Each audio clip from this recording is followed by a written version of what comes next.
Surrender to it, and then act upon it. Real value manifested. Note: these recording sessions bring so much value into my life. As I reflect out loud on my insights, my hope is that they offer you some value too. What I'm sharing today feels especially significant. When I began recording these thoughts, I had no idea they would lead to a profound revelation. That's the beauty of genuine reflection. Sometimes a simple exploration opens doors to deep healing. If my journey resonates with you, perhaps it might illuminate aspects of your own path. As you will see, the timing of these insights couldn't be more perfectly aligned with the very astrological movements I've been tracking. The solidity of routines and how they can support me in creating a lot of outcomes. So the word manifestor has been thrown left and right. And in human design, as a manifestor type, I am one. This word always made me wonder, what does that mean? Manifesting. We all manifest life. We all manifest good and bad. I'm going to read the footnote. Manifestor in human design. One of the four main energy types. Manifestors are here to initiate, designed to act from internal impulses without waiting for external permission. Their strategy is to inform before they act. They're not here to be controlled or interrupted, no shit, but to catalyze movement. The challenge is to stay in integrity with their inner authority and not abandon their truth in order to be understood. Guess who is also a manifestor? Number 47. Quote: the fact that you manifest bad outcomes doesn't mean that you are not manifesting. End of quote. So let's get it out of the way. Etymologically, what does it mean to manifest? And then probably what we're trying to speak here is to get positive outcomes. Like if you make an intention, the power of intention is really very strong out there. And just go to the etymology and I'll tell you. Manifest is like a statement, clearly revealed to the eye or the understanding, open to view or comprehension, directly from nothing. Manifestus, plainly apprehensible, clear, apparent, evident, proven by direct evidence. It comes from manus, hand, and festus, which apparently is identical to the second element of infest. The Van writes, while the Hoffman says manifestus may be interpreted as caught by hand. The meanings seem to point to grabbing or attracting for festus, but he finds none of the proposed root connections compelling and concludes that regarding infestus and manifestus, maybe the two must be separated. If not, the sense of development might be from caught by hand, in hand, palpable, manifest destiny, that which clearly appears destined to come, to pass, a future state, a condition, or an event that can be foreseen with certainty or is regarded as inevitable. It was such a use in American politics from the time of the Mexican War by those who believed that the United States was destined in time to occupy the entire continent. Does it sound familiar? Manifestation is the action of disclosing what is secret, obscure, or unseen. Exhibition, demonstration, manifesto is a public declaration. Da-da-da-da. Here I am manifesting different routines by the beach. It's been quite a while. I have to say that the last 5 months or 6 have been a big blur. I can't really pinpoint exactly what happened, when it happened, and how it happened, but I know there was a big fog. I've written about it, link included. But despite the fact that I was aware of it, I was still inside of the fog. But the fog started to be more clear now. I can see the other side of the shore. Phew. So I'm manifesting more grounding practices, from coming to the beach early morning to writing my diary with a list of gratitude things and how I want to accomplish what I want to accomplish that day, that week, that month, that year. So this is a nice way to start this awareness on how concrete manifestation can become. So having put the meaning of it out of the way, now it's important to see, how can this practice be sustained? One of them is imagination. Not only do you have to imagine what it is that you want, where you're going to place the intention, how that feels once you are there, and how you're going to take that intention into something that requires attention. So that means how you're going to put work into that. Because at the very end, once you have the intention and you put the attention, it means you water the seed. The intention is the seed. And then the attention is how you water it in time while you feel it already as a fact, perhaps as a back memory. You take care of it. How is it going to present itself? You act upon it. And then the third part is presence. You just realize you just created something and then you let it be, you let it grow. And that's where I am right now. So many good things coming, especially because I feel everything but worried. I know the world is upside down, but I already know that I just manifest the right frequency for me to keep on being a creator of beauty, an admirer of the simple things in life. And also the joy that I can emanate on a daily basis is something that I want to inspire others. Da-da-da-da. Craving evolution.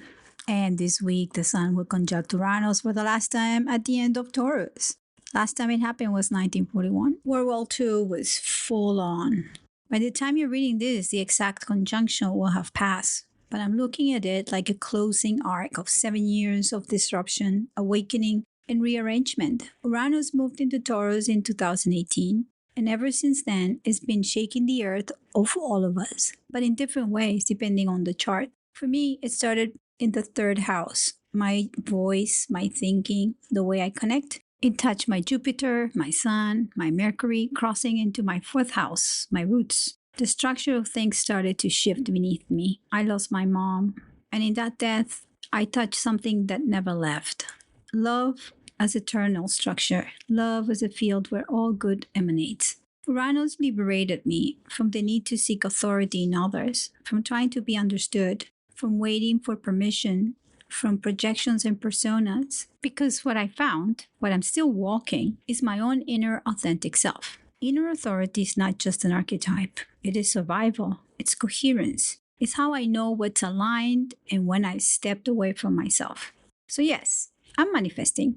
But I'm not manifesting to control outcomes. I'm manifesting because I am listening and I am willing to be surprised. I just came back from swimming and I'm still at the beach. I did something I do from time to time. Float. Looking up with my arms raised to these sides, I close my eyes and I surrender. In 2018, I asked the sea why I was resisting so much to change. And the sea said to me, because you have not surrendered yet. And today I ask again, this is as Uranus is finishing its transit through Taurus. I asked, what should I know? And the sea said, act upon it. Da-da-da-da. Other things I have noticed, there's a little authenticity there from posts, books, written all in LLM language with zero authenticity to fake gurus inundating the space with false predictions. People, know thyself. Get a practice that takes you back to your higher self. Be sovereign. There is no space for NPCs in the kingdom of the free. By the way, I'm not your guru. I just managed to synthesize a lot of shit 24/7 because I have kept my curiosity on and have, with Uranus rocking erratic support, shifted from stubborn ideals and ideas that had shaped my life until 2020. Da-da-da-da. An invitation to look back at your life since 2018, April onward, and see where you want to be next. Mine, Uranus in Taurus, from 2018 to 2025. There's a footnote there. I'm not going to read it. You can read it afterwards. So, a synthesis of value. 2018, the degradation of hope had reached its edge. Chiron's long transit through Pisces had opened a space where illusion and Zorro merged, as I had been drowning with the pull toward helplessness. A year before, I began studying evolutionary astrology and human design to remember who I was. Uranus had entered my third house in 2014, shaking the foundation of how I process ideas and meaning. Saturn crossed my south node and moved into my 12th house. Years of stored experience began to surface. Jupiter on my midheaven brought a few commissions, small signs of artwork, expansion that mirrored a deeper inner shift. I had a Venus return. I saw light again. 2019, the sea told me to surrender. I had been supported by family and friends throughout a rough cycle that was coming to an end, and I asked the ocean what to do next. The message was clear, but not easy. Stop trying to control. That year, Uranus moved across my Jupiter. My belief systems were shaken, broken in half. Neptune and Lilith circled my second house Chiron, calling me to dissolve the story of survival. I began clearing out the past, letting go of my art studio, sorted through storage. I started the Metamorphosis program with Simon. I began practicing embodied trust. 2020, 27 years of identity collapse in favor of possibility. Lockdown. I stopped drinking. I lost weight. My structure changed. Saturn entered my first house. Mars moved across my Pisces placements. I moved with more intention. Uranus trined Mercury, Sun, and South Node. I had clarity. I saw that the real virus was ideological, not physical. I left New York. Pluto, Jupiter, Saturn, and Pallas aligned in my 12th house. My inner work met external form. The conjunction of Jupiter and Saturn at 0 degrees of Aquarius opened a new cycle, initiating a 20-year social construction where technology and disembodiment can create even more trauma, or actually resolve it. Who knows? 2021, I was immersed in trauma work, meaning crisis dialogues, and communication that didn't violate the nervous system. Summer in Italy with constraints of private property, a residency, a confirmation. My views kept shifting. The nodal axis crossed my 5th house. Saturn and Jupiter passed through my 1st. My creative identity reemerged, rooted this time in study and integration.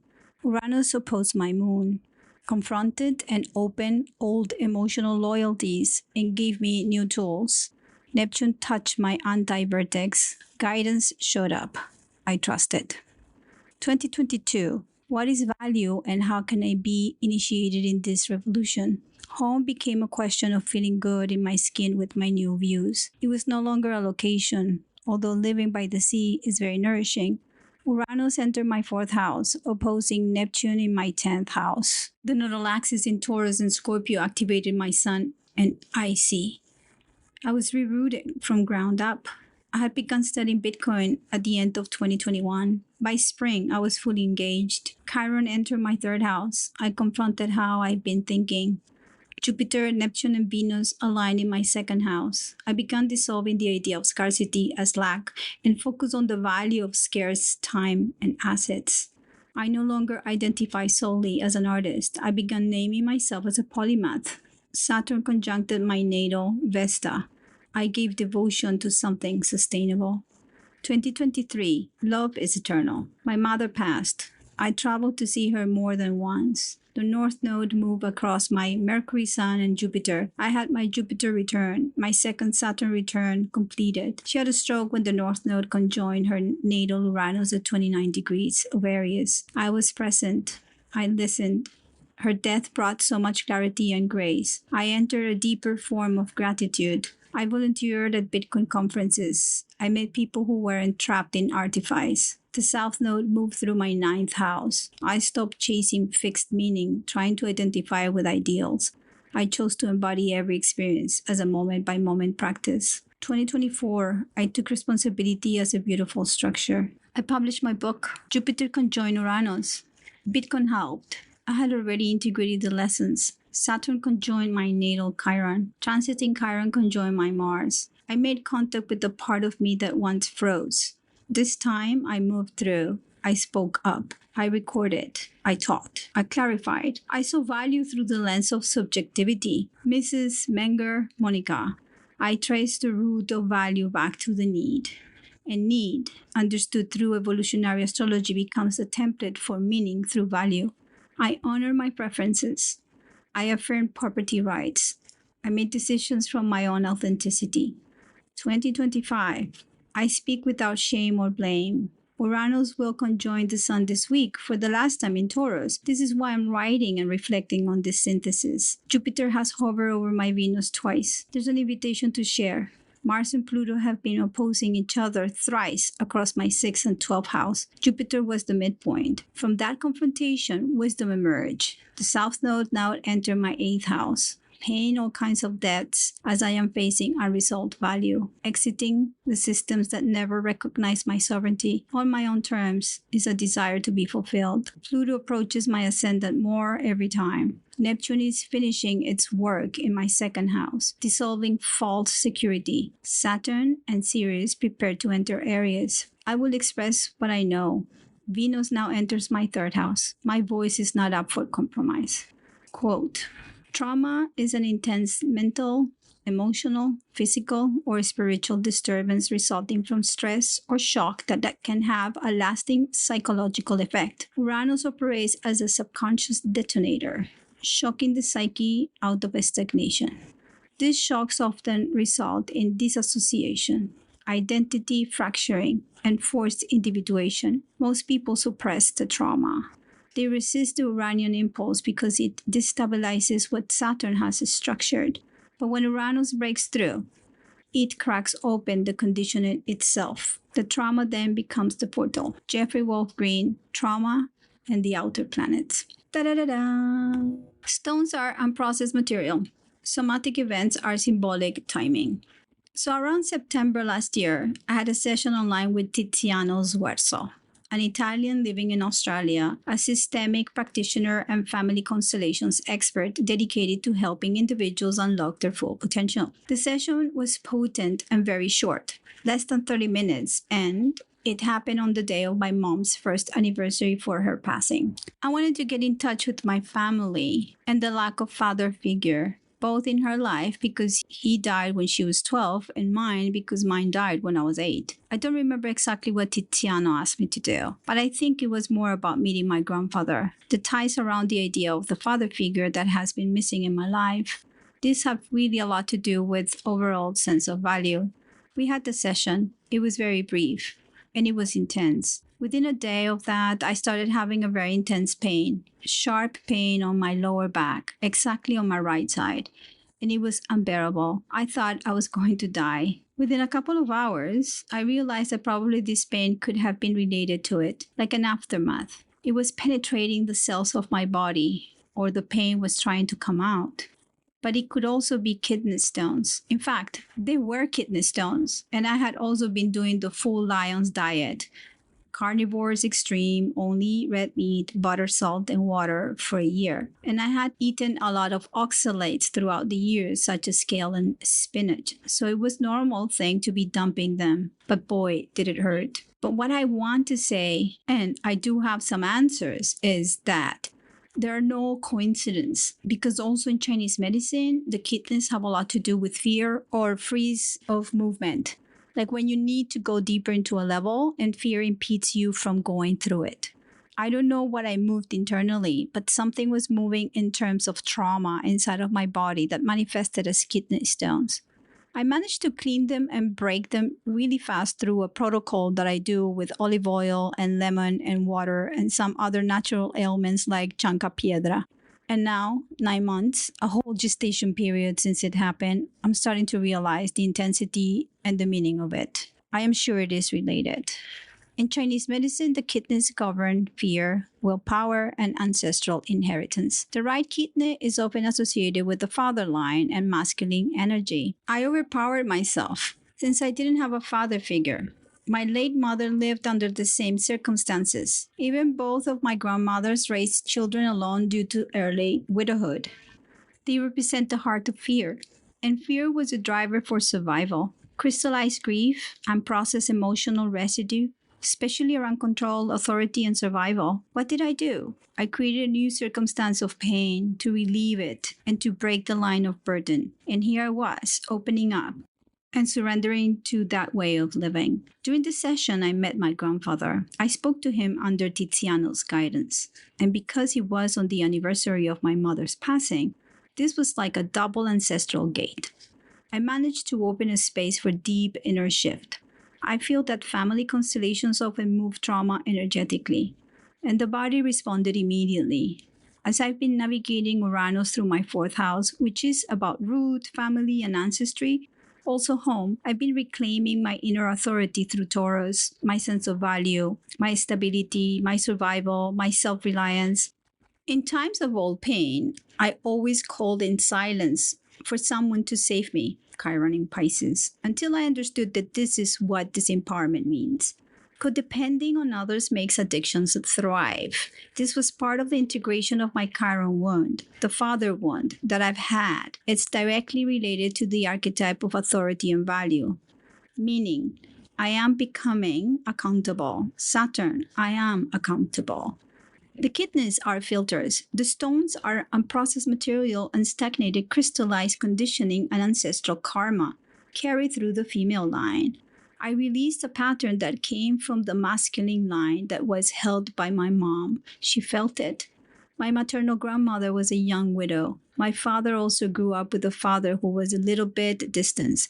So I was just holding the ancestral line of crystallized repression or ancestral memory. And finally, I was able to loosen it up by doing the session and releasing it with the stones. Somatic events are symbolic timing. It was divine timing, as I would say. And me realizing this after 9 months, it's an incredible cycle that closes beautifully with the cycles of trauma around the sun giving light to Uranus in Taurus in my fourth house. Da-da-da-da. An event of synchronicity. Carl Jung spoke of synchronicity as the meaningful connection between events that appear causally unrelated. Coincidences happen all the time, but synchronicity requires meaning. It opens insight. While I was writing and recording this piece, specifically the part about my session with Tiziano, I had the urge to ask my brother and my aunt if they had my grandfather's birth or death date. I have never done his chart. A few hours later, my aunt replied. I entered the date. The chart blew me up. His Sun and Venus in early Cancer sit exactly on my North Node.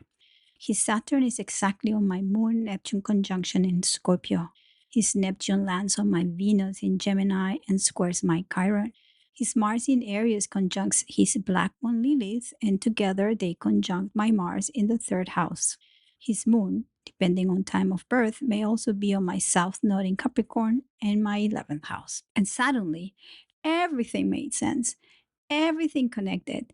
This is what was synchronistic. His Saturn conjuncts my moon in Scorpio in a balsamic phase to Neptune in my ninth house approaching the 10th. This means karma passing down. It speaks of emotional suppression, inheritance through silence. Saturn on the moon carries weight. It binds nourishment with responsibility. In Scorpio, it's ancestral, grief, dense, hidden, protective. It's survival through control. I projected this onto my astrology teachers. Both of them had the same Saturn moon pattern in my chart. I saw them as carriers of wisdom, but what I was reaching for was already in me, already in the wound, in the architecture of my own chart. There's no more projection now. My moon is in a balsamic conjunction to Neptune. This is a dissolving aspect, the closing of an emotional cycle in time. My mother had the same exact aspect, Moon conjunct Neptune in Virgo in her 12th house, that fell on my 8th house on top of my Pluto Uranus conjunction. I don't know to what extent she released what she carried, but I know she did the work quietly, in her own way, in the last years of her life. She passed something to me, and I know that it wasn't a burden. What I see now is an opportunity to relieve it, and I can feel her presence now. I am transforming this into an evolutionary event, just as I did it during the session with Tiziano, mostly because of her passing. Now my grandfather's Neptune on my Venus, squaring my natal Chiron, becomes something else entirely. It's the wound of love and the possibility of dissolving it, of self-love. And right now, Jupiter is transiting over my Venus, activating the whole line. The pain became porous. The wound became what is meaningful. This is what I released. His Mars in Aries conjunct his Black Moon Lilith together. They conjunct my Mars. This is a whole frequency of unexpressed anger, his anger, the shadow of individuality suppressed. It's the fire of the self turned inward. When the instinct is denied, the body holds it, and eventually, like his ulcer, it explodes. This is what was ruptured, and that was my kidney stone. And because this all falls in my third house, I'm here talking about it. My Mars sextiles my Venus in the fifth, the creative house. So I'm here to tell stories, to release pain, to release karma. His moon on my south node in Capricorn in the 11th house is ancestral coding. It also conjuncts my series, how I tend to nurture other people's needs before my own. The collective memory of containment. The message: control your emotions, suppress the wild, protect the lineage by disappearing. But I refuse to carry that. No, no, not anymore. I have opened my heart. The release shows my proof of work. He died young, suddenly, at 49, a stomach ulcer that ruptured, emotional pressure, anger turned inward, a body that could not hold suppression and give in, a powerful symbolic epigenetic event on the eve of his Chiron return. The kidney stones, the pain, the way it was released. It was all mirroring something in front of me, across time and space. I could feel my mother carrying that pain for him, and I could also see how I inherited the burden from both of them. What I finally released 9 months ago and today comes to light. It moved through me energetically, somatically, through my bones. Uranus conjunct the sun this weekend. That's the event I just described. Both of them, my mother and my grandfather, had the North Node in Aquarius, very close to one another. My mother's Saturn conjunct this North Node. I can't describe how meaningful this is because Uranus deals with trauma and is all written in the stars. Uranus connects everything from inside and outside of the body, from inside and outside of time. It holds no limitations of time or memory. Uranus deconditions what Saturn has defined and kept crystallized, especially pain. The session with Tiziano didn't just open something, it sent a message across time, confirmed through my grandfather's chart. This is a very powerful and profound healing. I have managed to reroute the ancestral field. I already sent him a note of thanks last night. I got an emoji. This is what Bruce Lipton calls epigenetics, when a pattern changes in real time, when the nervous system no longer holds the old story. I am so free now, and I have freed my family's burden, the broken connection to value. I can see the return, and I have written a legacy. Guys, this is what the Uranian transit can do in your chart. Remember, right now, the conjunction this weekend lands on my fourth house of ancestral healing. This is what astrology, Jungian psychology, and shadow work can support you in. I love you, Carl Jung. I love you, Jeffrey Wolfgreen. Da da da da. Let's talk about Uranus and trauma. Trauma is the pain that protects us from feeling it even more. But Uranus helps us to see it, like a lightning bolt. Trauma is kept under the fields of the unknown. But then, when it resurfaces, it gives us the potential to break away from it, to transform it. So part of those 3 years that I had Uranus in my fourth house opposing my moon at some point have been about tapping into the density of all those crystallizations, all those conditionings, all that area that has been protected from not wanting to be developed, but that needs to be shattered. Uranus in my fourth house, it's the archetype of Cancer. What I'm doing here is integrating. Follow me.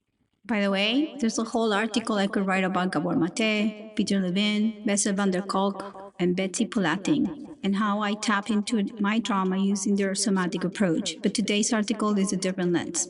My Uranus in the sixth house of Virgo archetype, the trauma of not being perfect. This psychologically impairs me. The way I integrate it is to surrender. I surrender to the psychological separation that makes me feel that I'm not perfect. I allow the crisis to refine me.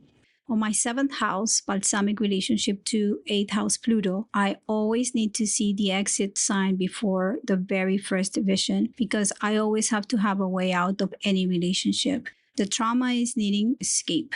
The integration is individuation. It's about becoming my own person while still remaining open to love, to friendship, to relationship. I take care of those nurturing qualities by being fully myself in the face of the other and by dissolving the trauma of being trapped in codependent situations. How? Regaining self-value. I love astrology, man. Mixed with Jungian shadow work. It's the ultimate weapon for healing.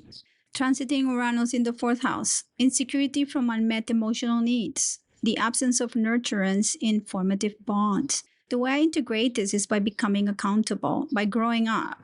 Maturity becomes a structure that allows inner safety. The polarity of Cancer is Capricorn Saturn. Transiting Uranus in Taurus has been an amazing way to understand what survival, values, and attachment to the material world has been expressed or has been the potential for expression in the last 7 years. And the way to integrate it is through the Scorpio archetype. 1. Confronting it. Knowing that evolution is the most important way to face the possibility of not having or owning, or understanding that value is something that is subjective. and it lies inside of ourselves. It is not in the things that we possess. So as Taurus is resisting the change to stay secure, Scorpio teaches that security is found in embracing cycles of death and rebirth. Beautiful. Uranus rules the 11th house and the sign of Aquarius. The Sun rules the 5th house and the sign of Leo. When they meet this week, they're meeting together. They complement each other. So the idea right now is to bring some light, the Sun, into the values, Taurus, of what has been revolving in the last 7 years in that part of your life. So you can realize your uniqueness in the face of the collective, thus upgrading your karmic existence, letting go of Saturnian pills of ancestral pain and burden that belongs to others, not to me. But also, if you look at the natal Uranus in your chart by sign and house, and your natal Sun by sign and house, you will have a bigger picture of how to integrate this with these polarities as I just showed you. There you go. As I try to close this newsletter, I want to give an invitation to be appreciative, to be grateful. Taurus is about manifestation of those dreams of this life, but it is also about being grateful for the manifestation of them. So if you still have some desires up in the air, learn to ground them and then be grateful about them. Or do it in the way I do. I already start being grateful and then I allow them to become part of my breathing structure. At one point, I will find the frequency of my human family. Have a good week. End quote. Uranus in the 4th house or Cancer, mental trauma can occur when these individuals experience an intense lack of emotional understanding and lack of nurturing related to their biological parents. These individuals will continue to generate environments and circumstantial experiences that have their effect of throwing them back upon themselves until they understand that nurturing and security that they are seeking is wholly within themselves. Jeffrey Wolf Green, Trauma and the Outer Planets. I'm reading this because my 4th house has been activated by Uranus, and I hope that I've done the homework. Have a great week. Bye.